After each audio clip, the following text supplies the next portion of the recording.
সকাল থেকে আমার বোন বোন বলে ডাকে। তোকে আমি ধর্ম ভাই বানাই, ও আমাকে ধর্ম বোন ডাকে। ডেকে আমাদের বাড়িতে যাওয়া আসা করে। আমি রাত্রে একা একা ঘুমাই দেখে ও রাত্রে এসে আমার সঙ্গে ঘুমায়। ঘুমাইতে ঘুমাইতে এক পর্যায়ে ওর সাথে আমার অনেক কিছু হয়ে যায়। তাহলে একটু বুঝেন যে আগুন আগুন ঘি আর আগুন যদি এক জায়গায় থাকে তাহলে তো জ্বলবে না, ঠিক একই রকমের। তারপরেও কেউ আর জানে না আমাদের ভিতরে যে লুকানো যে সম্পর্কটা। এরকম প্রতিদিন রাত্রেও আসে এরকম করতে করতে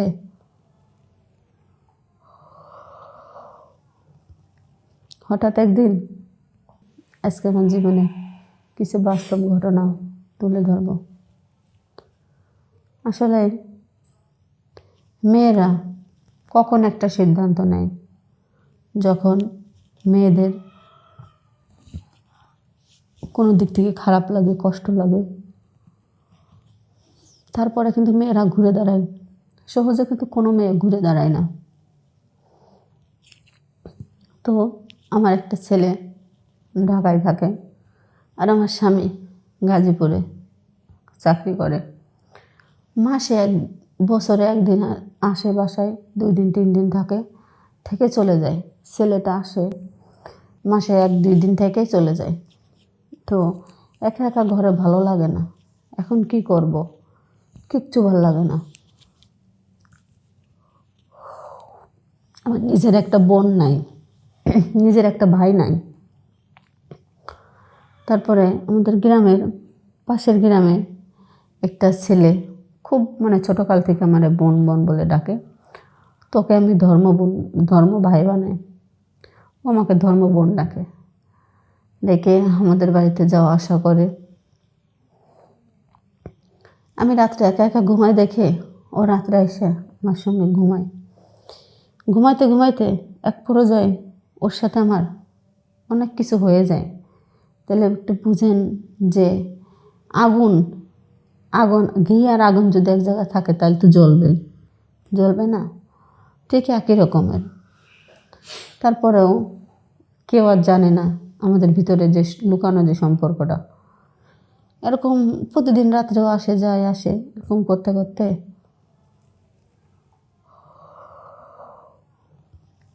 হঠাৎ একদিন আমার ছেলে এসে বলতেছে যে আম্মু, মামা প্রত্যেক দিন রাত্রে আসে সকালে যায়, আমাদের রুম তো 2টা, তাই মামা কোন রুমে থাকে? তখন বললাম হ্যাঁ তোমার মামা থাকে, তোমার মামা রাত্রে সুপায় ঘুমায় আর আমরা তো ঘরে রুমে ঘুমাই। কারণ আম্মু সুপায় ঘুমাই তো আমি তো সকালে উঠি, মামারে তো দেখি না। আমি তো ফজরের সময় উঠি পানি খাওয়ার জন্য বা অন্য কাজের জন্য, প্রতিদিন ফজরে উঠি। আমি যে করতে যাই, ব্যায়াম করতে যাই, তখন তো আমি উঠি, তখন তো আমি দেখি না মামারে। বললো তখন তোমার মামা ওয়াশরুমে টুমে যাই, আর তুমি ছোট মানুষের মতো থাকো, এত কথা বলো কেন? আর বেশি কথা বলা পছন্দ করি না, তুমি জানো না? আসলে তখন আমার মা উল্টো রিয়াক্ট শুরু করলো আমার সাথে। তো বলতেছে জাব্বু, আম্মু কিন্তু আমার সঙ্গে চিল্লাচিল্লি করতেছে। তো আমার স্বামী বলতেছে কেন, কি বিষয়ে? তো বলতেছে মামা নিয়ে, মামা আমাদের বাসায় থাকে, আমাদের তো রুম 2টা আব্বু, এক রুমে আম্মু থাকে, এক রুমে আমি থাকি, তাহলে মামা কোথায় থাকে? তখন আমার স্বামী বলতেছে তোমার মামা মনে হয় ড্রয়িং রুমে থাকে।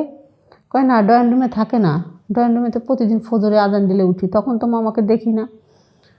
আচ্ছা তুমি ওয়াশরুমে ডুমে গেছে, থাক গা বাবা, তোমার ছোট মানুষ, অত বোঝা লাগবো না, তুমি চুপ থাকো।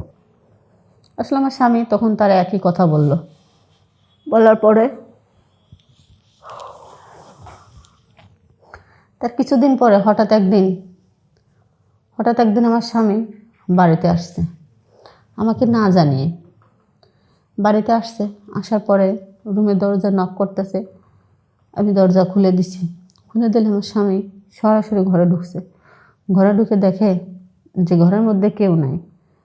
তো আমার স্বামী খাওয়া দাওয়া করছে, খাওয়া দাওয়া শেষে আসলে অনেক দিন পরে আসছে স্বামী, বুঝেনি তো কীরকম কিছু হইতে পারে।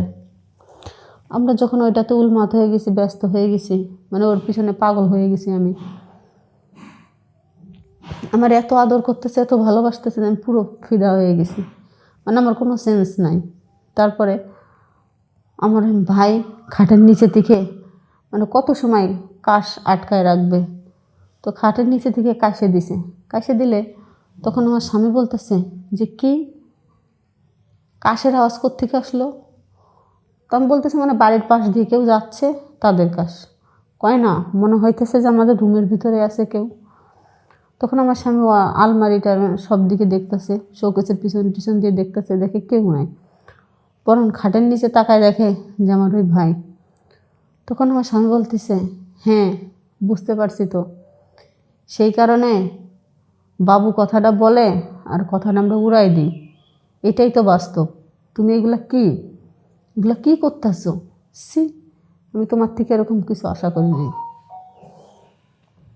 আসলে আমার স্বামী অনেক কষ্ট পাইছে আমার ব্যবহারে বা আমার আচরণে। আমার স্বামী কখনো কল্পনা করি নাই যে আমি কখনো এরকম কাজ করতে পারি বা এরকম কাজ করব।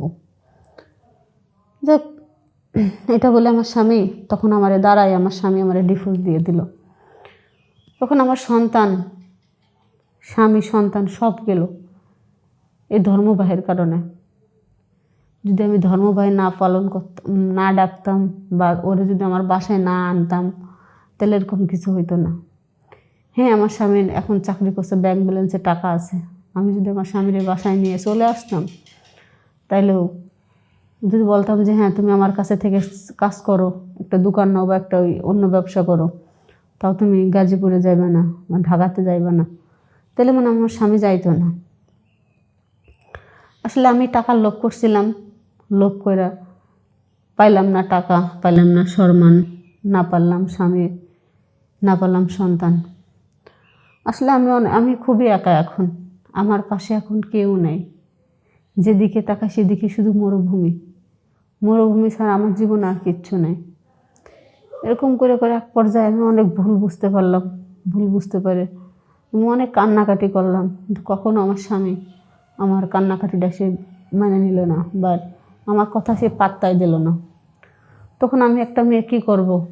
আমি তখন নিরুপায় হয়ে স্বামীর কথায় রাজি হয়ে, স্বামী যখন বের করে দিল তখন স্বামীর কথা শুনে বাড়ি থেকে বেরোয় আসলাম। বেরোয় আসার পরে আমার নিজের জীবন আমি নিজের মতো করে কাটাইতেছি। আমি ছোটোখাটো একটা চাকরি নিয়েছি, চাকরি করতেছি। আর আপনারা আমার জন্য দোয়া করবেন যেন আমি চাকরিটা করেই জীবনে অনেক কিছু করতে পারি। আর আমার সন্তান থাকুক না দূরে, আমার সন্তান যেন সুস্থ থাকে, ভালো থাকে, সেজন্য আপনারা দোয়া করবেন। খোদা হাফেজ।